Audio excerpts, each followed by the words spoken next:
Merhabalar HD Doğa kanalı izleyicileri. Bugünkü videomuzda dut ağacına kapılı göz aşısı yapacağız arkadaşlar. Kapılı göz aşısının nasıl yapıldığını sizlere uygulamalı bir şekilde anlatacağız. Şimdi uygulamalı bir şekilde kapılı göz aşısının nasıl yapıldığı bölümüne geçiyoruz. Evet arkadaşlar, şimdi gözümüzü yerleştireceğimiz yuva kısmını çift ağızlı bıçağımızla açıyoruz. Daha sonrasında aşı gözümüzün o kapak kısmında, kapı kısmından daha rahat çıkabilmesi için de orta kısımdan bir pencere alacağız. Şimdi pencereye aldıktan sonraki kısımda aşımızın gözünü çıkartacağız arkadaşlar. Tabi bu bizim normal bildiğimiz T göz aşısı veya işte düz T göz aşısı, ters T göz aşısı, I göz aşısı mantığıyla yapılan bir şey değil.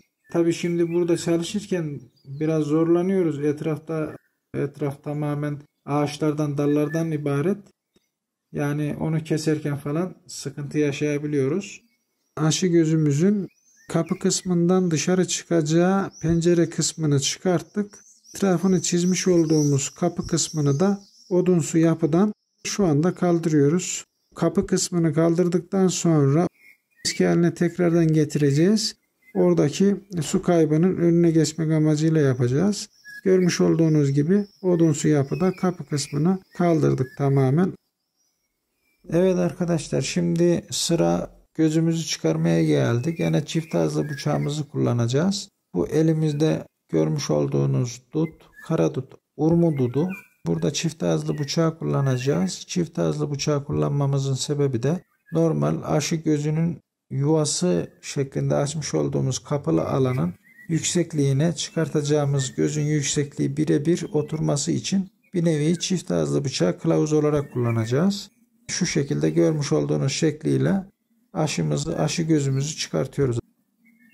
Aşı gözünün etrafını halka şeklinde çift ağızlı bıçağımızla kestikten sonra görmüş olduğunuz şekliyle kenarlardan normal T göz aşısı veya normal göz aşısında çıkartmış olduğumuz mantıkla gözümüzün kenarlarından kılavuz niteliğinde kesikler düz çizgiler şeklinde kesim yapıyoruz.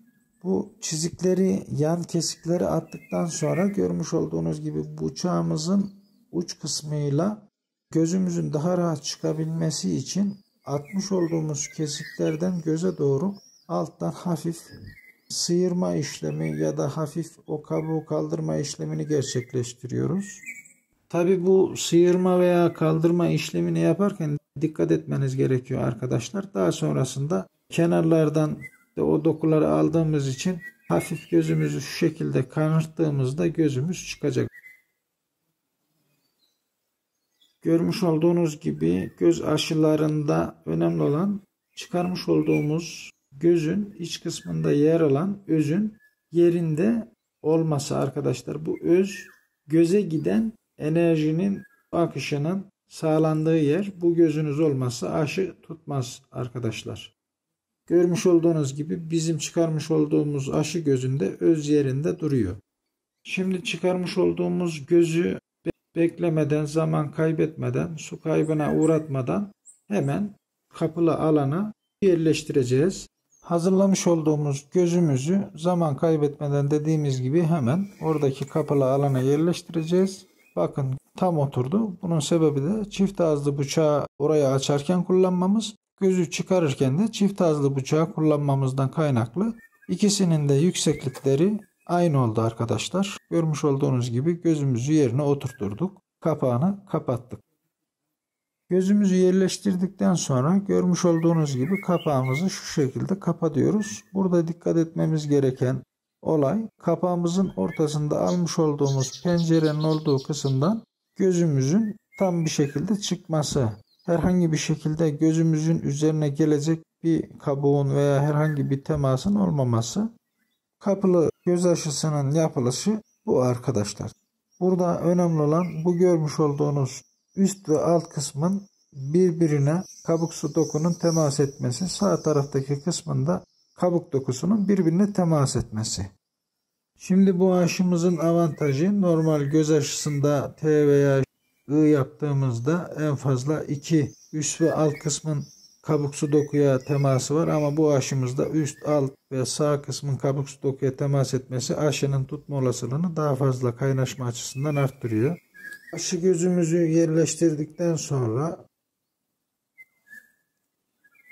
ve üzerine kapağı kapattıktan sonra beklemeden hemen aşı bandıyla, aşı bandınız yoksa elektrik bandıyla, elektrik bandınız yoksa iple, ipiniz yoksa herhangi bir şekilde kurdele tarzı bir şeyle, kurdeleniz yoksa herhangi bir çapıt, bez tarzı bir şeyle aşınızın hava almayacağı şeklinde aşınızın bağını gerçekleştirmeniz gerekiyor. Biz öncelikli olarak elektrik bandı yanımızda olduğu için elektrik bandı bazen güneşte kaldığından ya da durduğu zamanda yapışma olasılığı azalıyor. Görmüş olduğunuz gibi bizim bandımızda tam anlamıyla yapışmadığı için üzerine gerekli olursa aşı bağıyla, esnek plastik aşı bağıyla tekrardan bağlama yapabilirsiniz. Bunu yaparken çok fazla sıkmamaya çalışın. Çok fazla sıktığınızda aşı gözü sıkıntıya girebiliyor. Görmüş olduğunuz gibi biz elektrik bandını bağladık. Birazdan da aşı bağıyla üzerinden bağlama işlemini gerçekleştireceğiz. Aşımızı %90 bitirdik. Normalde bu dut ağaçlarımız bizim çekirdekten kendisi büyüyen dut ağaçları. Ve burada 5-6 tane dut ağacı var. Ayrı ayrı büyümüş kök. Bu görmüş olduğunuz aşımız baharın başında yapmış olduğumuz yanaştırma kalem aşısı, yan aşı. Diğeri ise burada görmüş olduğunuz aşımızda yarma kalem aşısı şeklinde yapmıştık.